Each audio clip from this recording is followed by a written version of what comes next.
পেনভিশন TV presents. যে আঙুল ফোটানো কি জায়েজ? নামাজে যখন একজন লোক রওনা করবেন তার বাসা থেকে অথবা যেখান থেকে তিনি রওনা করতেছেন সেখান থেকে নামাজ শেষ হওয়ার আগ পর্যন্ত তিনি আঙ্গুল মটকাবেন না, নিষেধ করা হয়েছে। সহিহ হাদিস বুখারী থেকে শুরু করে সকল হাদিসের কিতাবে আছে যে আঙ্গুল মটকাবেন না নামাজের মধ্যে আর কি। নামাজে রওনা করা থেকেই। আর নামাজের পরে মটকাতে পারবেন অথবা পারবেন না, এ ব্যাপারে এখতিয়ার, কোনো অসুবিধা নেই, কোনো অসুবিধা নাই, নিষেধ নাই।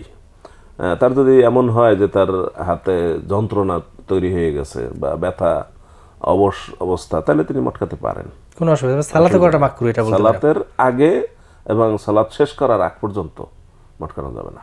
জি। কিয়ামত কত সালে কোরআন হাদিস আছে কি, মানে কিয়ামত কখন হবে এর কোনো সুনির্দিষ্ট তারিখ কোরআন সুন্নাহ এসেছে কিনা?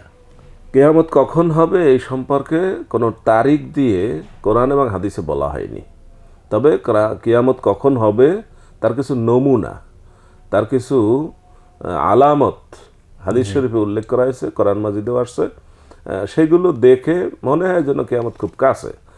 তবে সেই কাছে যে কত কাছে না কত দূরে সেটাও কিন্তু বলা মুশকিল। রাসূলুল্লাহ সাল্লাল্লাহু আলাইহি ওয়াসাল্লাম বলছেন আনা ওয়া আমি এবং কিয়ামত এরকম। তিনি দুইটা আঙ্গুল একত্র করে দেখেছেন যার মধ্যে সামান্য ফাঁকা আছে। তো রাসূলুল্লাহ সাল্লাল্লাহু আলাইহি ওয়াসাল্লাম চলে গেছেন, তাই তো এখন প্রায় ১,৫০০ বছরের মতো। তাহলে এত কাছাকাছি মানে কত?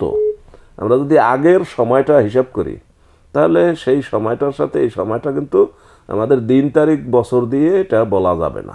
আগের সময় বলতে দুনিয়া যখন শুরু হয়েছে, আল্লাহ যেদিন থেকে শুরু করেছেন সেটা কবে, এবং সেই থেকে আমরা এই পর্যন্ত কতদিনে আসছি এবং সামনে কতদিন যাবে, এগুলো কোনো কুলকিনার আমরা দুনিয়াতে যারা আছি কেউ করতে পারবেন না।